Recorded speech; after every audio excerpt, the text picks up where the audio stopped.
Welcome back to What Arty Noobs with General Disturbance. This is the SU-122A. It's a Tier 5 Soviet SPG.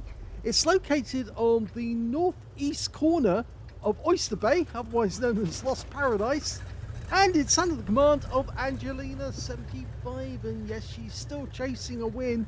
She's been playing all week. You saw one of her games on Stud Yankee. Now she's on Lost Paradise. Well, I should say Oyster Bay, really, because that's the name of the map. Well, she's armed with a 152mm caliber howitzer, and it's mounted in a frame that actually should belong to an SU-76. This is an Arty that never actually existed. No, I'm afraid it's a figment of Wargaming's imagination.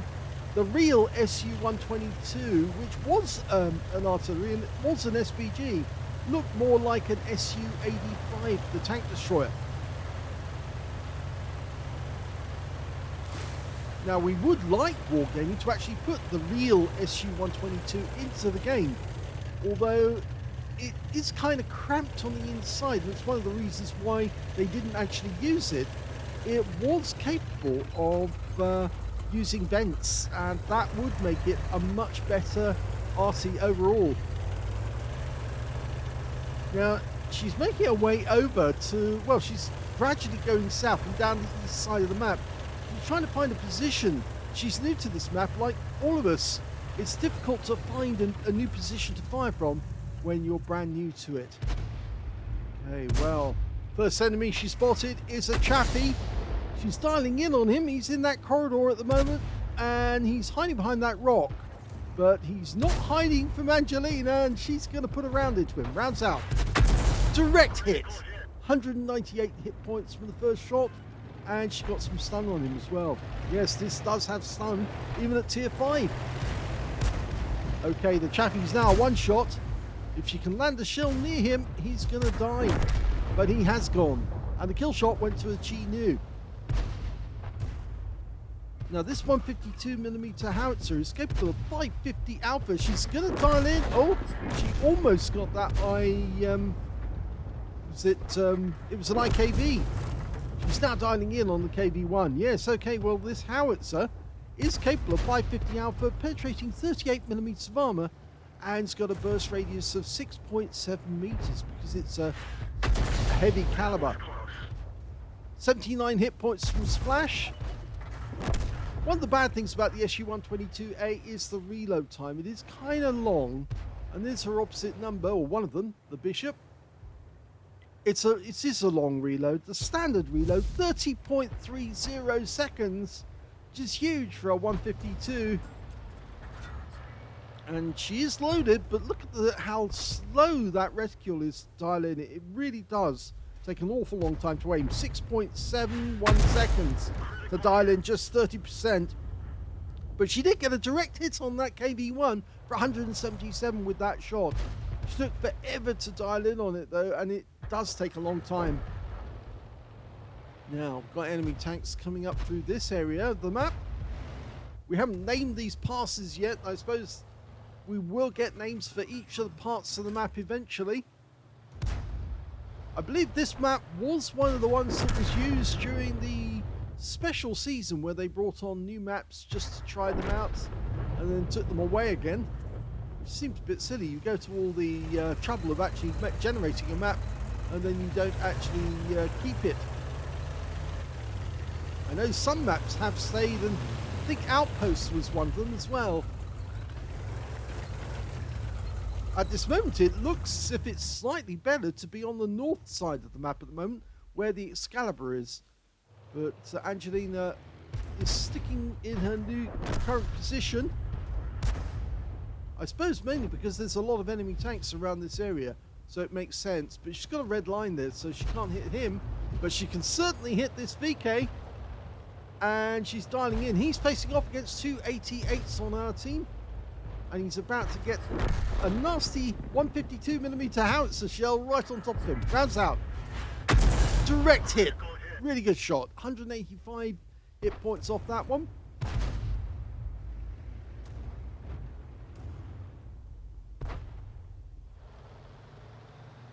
Now, the SU-122A does have some shorter caliber, I should say shorter caliber, but lighter caliber howitzers. You could actually carry, you could have the slightly smaller caliber 122mm howitzer instead.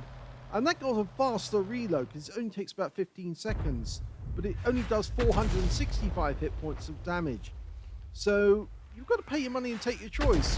You'll do less damage per shot with the 122, but you'll get a faster reload, so you get more shots out. The other advantage, of course, is you get more ammunition. With this version, you only get 18 rounds. With the 122, you get 24 rounds. So a lot more ammunition for your money.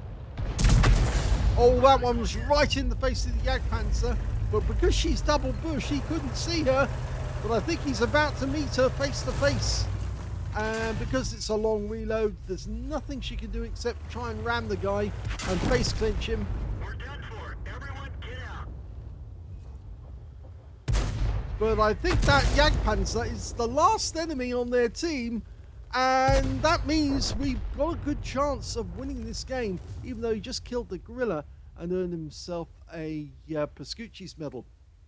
Yes, he's the last one left alive. We're capping at the other end.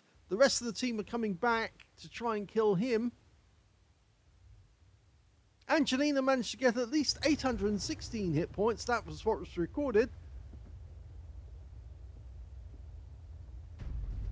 It looks like this might be her first victory.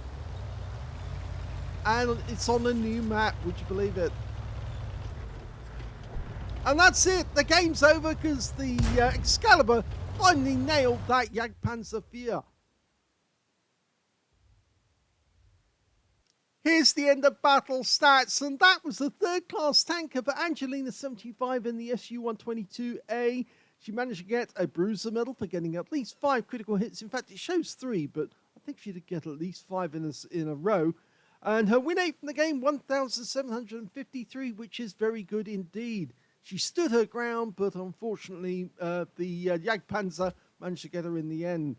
If we look at the team scores, we can see the highest damage in that game went to the Tiger 131. He picked up a high caliber for 2,511 hit points. Second highest damage was the Jagdpanzer IV, who killed her, and he got a Pascucci's medal and 1,678. And the third highest damage went to the VK3601H, and she hit that guy. 1,383 hit points of damage went to him. Angelina got 816 hit points of damage. There were 5 members of her own team who were ahead of her on that table, and there were also 3 members of the enemy team. That puts her in 10th place when it came to damage. Was it 10th or 9th? 9th place when it came to hit points. So not bad. Considering the game, it's a new map and everything, that is difficult. We look at the number of kills, we can see that Jagdpanzer IV managed to get 4 kills out of the game. He got the highest number. 2 kills went to the Stug 3 Aslains on the enemy team, as well as our Tiger 131, our Loses M4, the Excalibur, and the IKV 103. And when it came to base XP, it's 1,148 went to the Tiger 131, 624 went to the 88. Laws has got 622 and Angelina got 371 out of that one. Didn't get any kills, but she did get some damage and she got a win at last. She was on a winning team. Angelina fired only 6 shots, mainly down to that long reload. It is a really long reload, actually. Sometimes I think it is actually better to have the 122mm howitzer, because at least you get more shots out and more chance of hitting the enemy. 4 direct hits on the enemy, no penetrations. That's a testament to Angelina's accuracy. And she also got 5 splash. Damage of 816 hit points, of which 639 were at more than 300 meters. Yes, that Jagdpanzer IV did get very close, under 300 meters when she fired that last shot at him. She received 2 hits, 2 penetrations, both from the Jagdpanzer IV, and she was out the game. 4 enemy vehicles were damaged, none were killed, but she did get 31 hit points of damage assistance and 184 hit points of stun assist of 5 stuns. On a free-to-play account, she earned 15,784 credits for the game, and after repair and ammunition resupply, took away 9,334 credits profit. 371 base XP, times 5 for the first victory, 186 for completing a mission, and 2,041 experience points altogether. So Angelina's very satisfied. She's got her first win after the problems we have with 1.20 and all the storage of the replays and getting the results. Here we can see the results have come out very nicely, not only on the Salty Jedi record site, but also on the What Replay site as well. But Angelina only got a third-class tank and a bruiser, and at the moment, Talon is ahead of her with a second-class and a bruiser. So Angelina's going to have to get at least another couple of games in just to see if she can beat him. And, well, she's got a couple of days because it's Friday today. I'm put this replay out later on today, this video out later on today, and hopefully we'll get another replay in from Angelina, which actually beats Talon. If not, he'll get the weekend lie-in. I hope you enjoyed that replay. If you did, please give this video a like. Do subscribe to our channel. Leave a little comment down below because it feeds the algorithm, gets the video noticed so more people can see it. And thank you for watching.